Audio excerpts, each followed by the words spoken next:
Latvijas valsts mežos sistēma tiek izmantota galvenokārt, lai saglabātu ceļu segumu mainīgos laika apstākļos uz zemes nespējas ceļiem, tādiem kā grantētie ceļi, dabiskās brauktuves.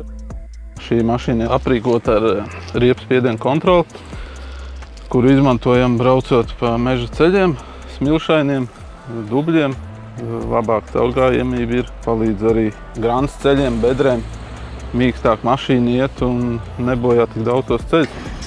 Te var arī redzēt, ka tagad mašīnā ir 2 atmosfēras un piekabē ir 3 atmosfēras.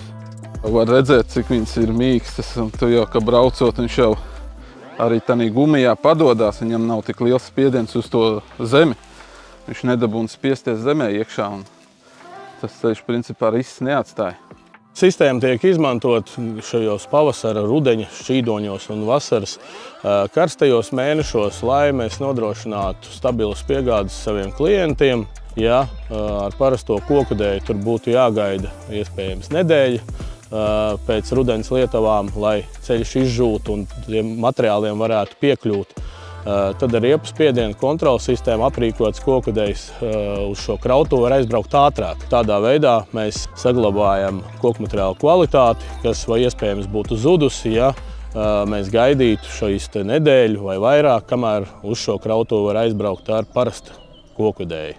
Ja sākotnēji riepu spiedienu kontroles sistēmas izpēte bija Latvijas valsts mežu iniciatīva, tad uz šo brīdi jau sistēmas uzstādīt izvēlās arī privātajā sektorā, un mašīnas ar šo sistēmu aprīkotas paliek arvien vairāk.